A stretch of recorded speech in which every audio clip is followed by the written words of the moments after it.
Hello बच्चों, आप सब कैसे हैं। हमें उम्मीद है कि आप सब अच्छे होंगे। तो आज हम लोग जिस पल का इंतजार कर रहे थे इतने दिनों से, वो पल हमारे सामने आ गया है कि जिसमें हर बच्चों को समस्या होती है। अब ये समस्या क्या होती है इसके बारे में हम लोग को जानना है। समस्या ये होती है कि त्रिकोणमिति के क्वेश्चन में हर बच्चों को ये समस्या होती है कि क्वेश्चन को हम कैसे बनाएं और कौन सा फॉर्मूला कहाँ पर यूज करें, ये फॉर्मूला यूज कहाँ से करें, कौन से फॉर्मूला कहाँ लगाएं। ये बच्चों के हर बच्चों की समस्या है। तो ये समस्या आज हम लोग को खत्म होने वाला है। जो किसी भी प्रकार की जब भी समस्या आती है तो आप इस कंसेप्ट को देखेंगे तो कहीं भी दिक्कत नहीं होने वाली है। जो कंसेप्ट लेकर आए हैं वो कंसेप्ट बहुत ही बेहतरीन है, जो देखने के बाद आपको लगे कि वाकई में ये कंसेप्ट है और इस कंसेप्ट की सहायता से हम लोग त्रिकोणमिति के क्वेश्चन आसानी तरीके से बना सकते हैं। तो चलिए एक एग्जाम्पल में जो कि आपके सामने क्वेश्चन दिख रहा है कि इसको हम सॉल्व तो करें तो कैसे करें, सॉल्व करें तो कैसे करें। अगर ये समस्या आपके सामने आती है कि यहाँ पर देखिए कैसे करें इसको सॉल्व, बच्चों के मन में ये आ रहा होगा कि कौन सा फॉर्मूला यूज करें, कैसे लगाएं इसको, किस तरह से सॉल्व करें, इसको प्रूफ करें कैसे। तो ये समस्या से बचने के लिए मैं आपको एक बेहतरीन कंसेप्ट दे रहा हूं, जिसकी सहायता से आप हमेशा अपने आप में ये सोच सकते हैं कि ये क्वेश्चन को बनाया कैसे। क्योंकि आपकी समस्या ये है कि टीचर तो इस क्वेश्चन को बना देता है, कैसे बना देता है, ये बच्चों के मन में ये डाउट रहता है कि आपको पता है आप तो बना देते हैं, हमको पता नहीं हम कैसे बनाएं।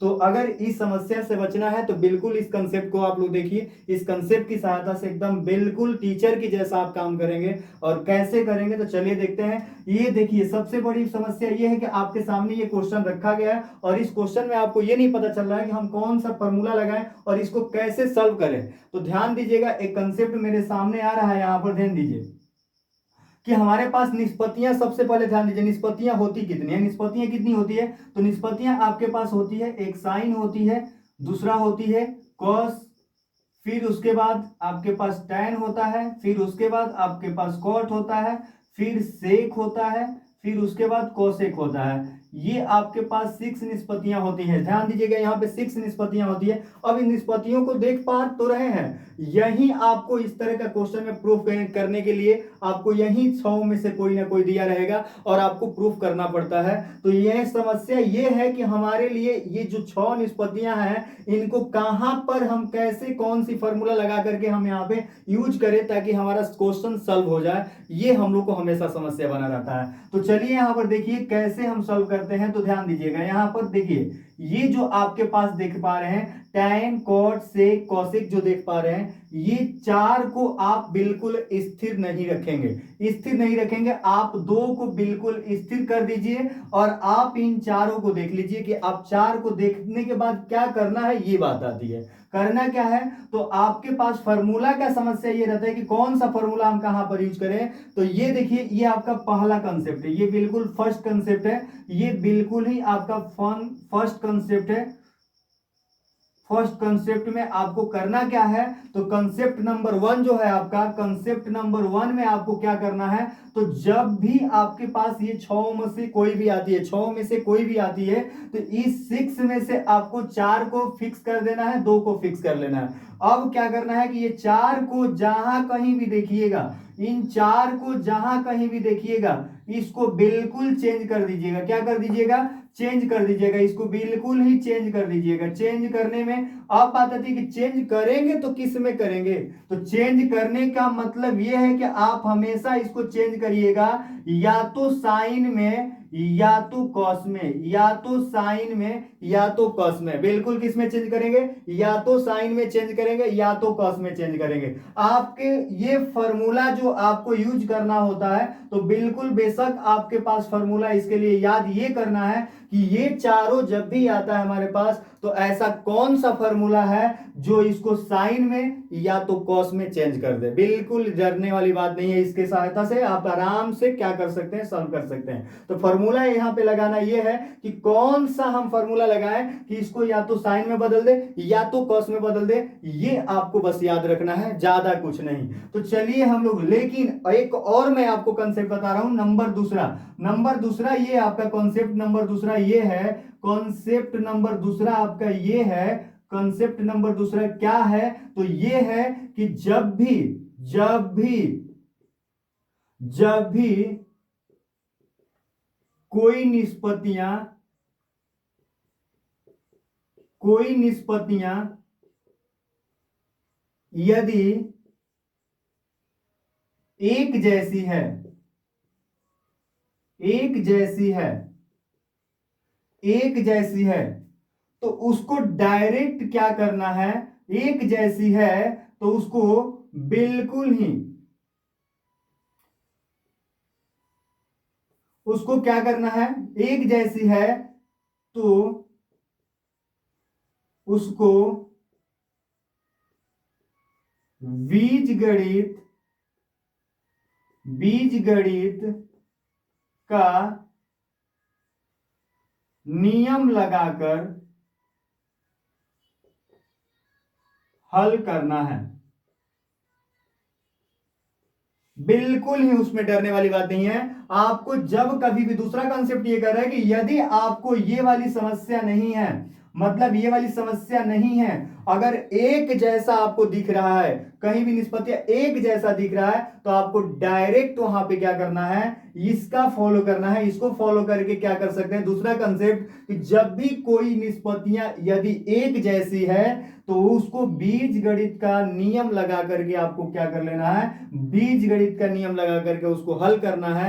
अब बीजगणित के नियम में आपको पता होना चाहिए कि बीजगणित का नियम क्या हो सकता है। तो बीजगणित का नियम या तो प्लस का हो सकता है, माइनस में हो सकता है, या तो गुणा में हो सकता है, या तो भाग में हो सकता है, या तो आपको फ्रैक्शन में हो सकता है, भिन्न में हो सकता है। तो भिन्न वाला नियम लगा सकते हैं, प्लस माइनस का नियम लगा सकते हैं, गुणा भागा का नियम लगा सकते हैं, ब्रैकेट संबंधित नियम लगा सकते हैं। तो ये सारी नियमों को आप क्या कर सकते हैं, यहां पे डायरेक्ट लगा करके सॉल्व कर सकते हैं। ये दूसरा कंसेप्ट कह रहा है। और पहला कंसेप्ट आपको कह रहा है कि इसको साइन और कॉस में आप चेंज करके सॉल्व कर सकते हैं। बिल्कुल दिक्कत होने वाली बात नहीं है यहां पर। तो इसको सॉल्व करके आप देख लीजिए कि कैसे लगेगा। ये नियम को पालन कर रहा है ये क्वेश्चन की नहीं कर रहा है, एकदम बिल्कुल आपको आसान हो जाएगा। तो चलिए आप देखिए यहां पर एक जैसा ये दिख रहा है, बिल्कुल आपको एक जैसा दिख रहा है, तो आप ये वाला भी नियम लगा सकते हैं या आप ये वाला भी कॉन्सेप्ट लगा सकते हैं। ये वाला कॉन्सेप्ट भी ये वेरीफाई करेगा और ये वाला कॉन्सेप्ट भी वेरीफाई करेगा। तो चलिए हम दोनों कॉन्सेप्ट पे इसको सॉल्व करेंगे ताकि आपको संतुष्टि मिल जाए कि हाँ क्या सभी क्वेश्चन को हम सॉल्व कर सकते हैं क्या।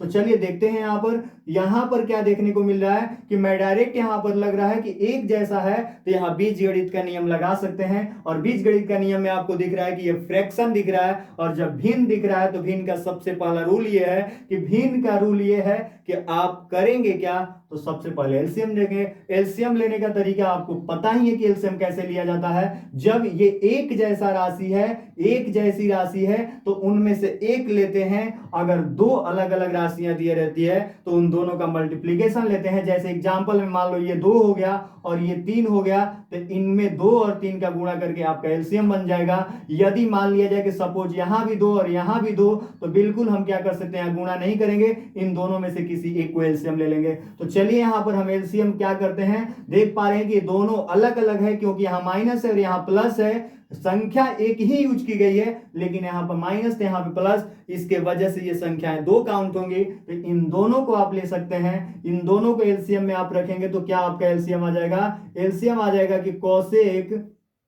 कोसेक थीटा माइनस का 1, और यहां पर आ जाएगा cosec theta, cosec theta plus का 1। ये आपका एक एलसीएम बन जाएगा। इसमें आपको क्या करना है कि इसको अगर भाग देते हैं इससे तो आपका ये बचेगा, और इससे यदि आप इसमें गुणा करते हैं यानी आपको इससे क्या कर देते हैं, इसमें मल्टीप्लाई करते हैं, तो आपको क्या दिखने लगेगा, चलिए मैं लिख देता हूं, एक स्टेप यहां पे बढ़ जाएगा। यानी आपको आ जाएगा कोसेक थीटा, और ये यहां पे आ जाएगा, आपको मिलेगा cosec theta, cosec theta plus का 1, और फिर यहां पर आपको मिल जाएगा प्लस। फिर अगर आप इससे डिवाइड करते हैं तो इससे डिवाइड करेंगे तो ये पूरा कैंसिल हो जाएगा, बचेगा ये, और यहां पर इससे गुणा करेंगे तो यहां पर आपको मिल जाएगा कोसेक थीटा और कोसेक थीटा, और यहां पर आपको एक मिलेगा क्या चीज, कोसेक थीटा माइनस का, कोसेक थीटा माइनस का 1, ये आपका मिल गया। चलिए एलसीएम लेकर के आप इसको सॉल्व कर लिए। चलिए सबसे पहले इसको गुणा कर दीजिए, सब में दोनों में गुणा करते हैं तो आपको क्या दिखेगा, यहां पर आपको दिखेगा कोसेक में कोसेक से गुणा करते हैं, एक जैसी राशि है स्क्वायर में बदल जाएगी।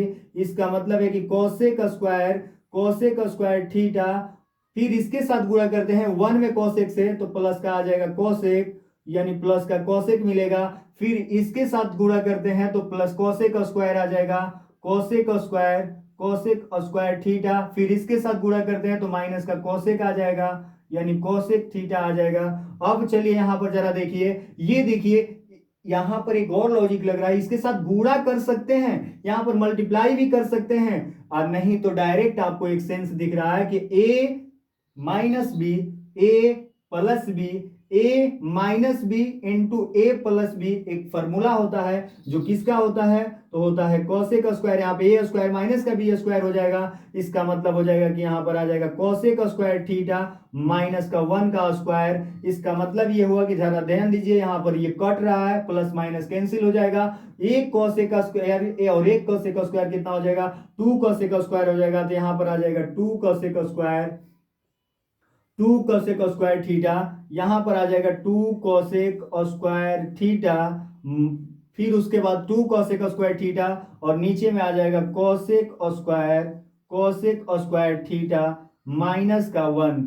अब जरा ध्यान दीजिएगा कि ऊपर में बचेगा 2 कोसेक स्क्वायर थीटा, और नीचे में आपको आ जाएगा कोसेक स्क्वायर थीटा माइनस का 1। आपके पास ऐसे ही फॉर्मूला दिखता है कि ये किसका होता है, तो आपका होता है कॉट स्क्वायर थीटा का, यानी कॉट स्क्वायर थीटा आ जाएगा। तो चलिए यहीं पे मैं सॉल्व कर देता हूं। अब जरा ध्यान दीजिएगा कि कोसेक स्क्वायर थीटा को आप क्या लिख सकते हैं, तो बिल्कुल आप लिख सकते हैं, बिल्कुल आपको लिखने को मिल जाएगा कोसेक स्क्वायर थीटा के लिए 1 माइनस का sine square theta, sorry 1 by sine square theta हो जाएगा। तो 1 बाई साइन स्क्वायर थीटा बटे में, फिर देखिए कॉट स्क्वायर थीटा के लिए तो आपको पता है कि इसको साइन और कॉस में जब चेंज करते हैं तो इसके लिए होता है फॉर्मूला कॉस थीटा बटे में साइन थीटा।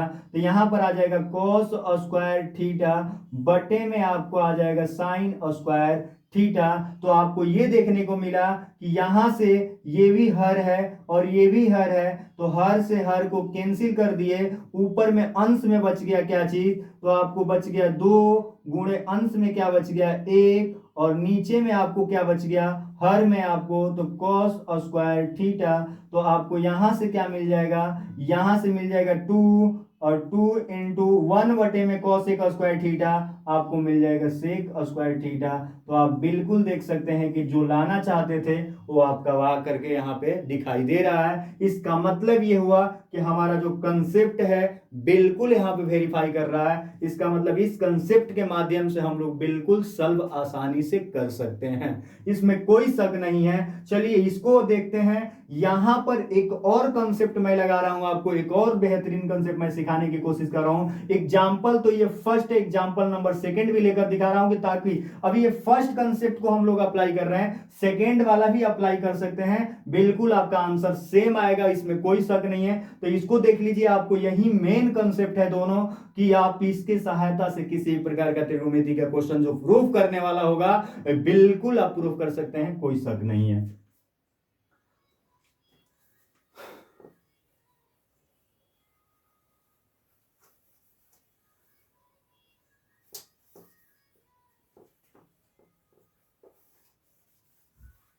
चलिए दूसरा कंसेप्ट लगाकर देखते हैं।